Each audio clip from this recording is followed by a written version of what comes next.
So isang napakagandang balita nga po ang dumating para sa ating pambato na si BKB Super Welterweight World Champion Rolando D. Ito po ay dahil matapos niyang manalo via second round knockout kontra sa former 2 Division Boxing Champion Paulie Malignaggi sa kanyang naging kauna-unahang title defense, ay nagawa niya ng makapasok sa BKB Top 10 Pound for Pound rankings. Sa latest na inilabas na update ng BKB Pound for Pound Top 10 ay makikita natin na nakaupo na ngayon si Rolando D sa pangsyam na pwesto. Kaya napakagandang balita po talaga nito para sa kanya at isang malaking karangalan din po ito para sa ating bansang Pilipinas. Bukod dyan ay tandaan din po natin na si Rolando D pa lang ang bukod tanging nag-iisang fighter sa buong kasaysayan ng Pilipinas na naging BKB World Champion. Asahan din po natin na mas lalo pang tataas ang ranggo ni Rolando D sa pound for pound rankings kapag nagtuloy-tuloy pa ang kanyang mga panalo. Lalo pat mismo ang mga opisyalis na din ng BKB ang nagsabi na malaki ang posibilidad na si Rolando D ang magiging muka ng BKB kapag patuloy itong magpamalas ng matitinding performance, kagaya ng ginawa nito sa huling laban niya.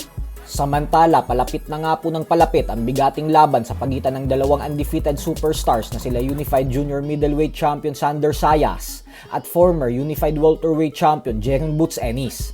At sa laban nga po na ito ay kahit si Ennis ang challenger, ay inaasahan pa din na lalabas bilang underdog ang kampiyon na si Sayas nang dahil sa mas tiwala ang mga fans na mas magaling na boksingero si Ennis. Subalit hindi nga po dito natitinag si Sayas.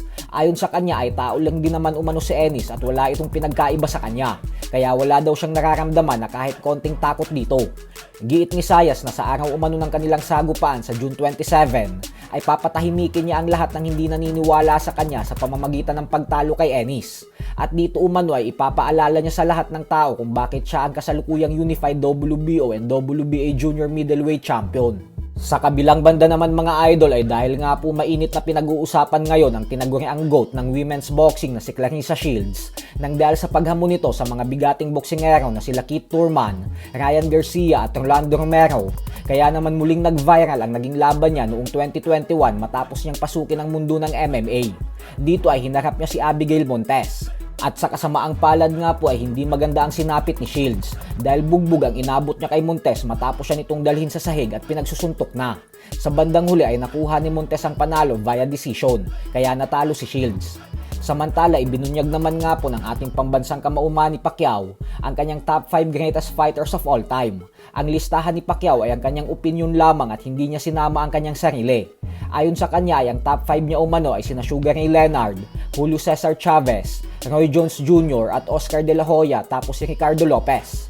Pero kung pag-uusapan umano ay ang pinakapaborito niyang boksingero sa lahat at Mount Rushmore ng boxing, ay dito niya na sinama ang kanyang sarili at si Muhammad Ali.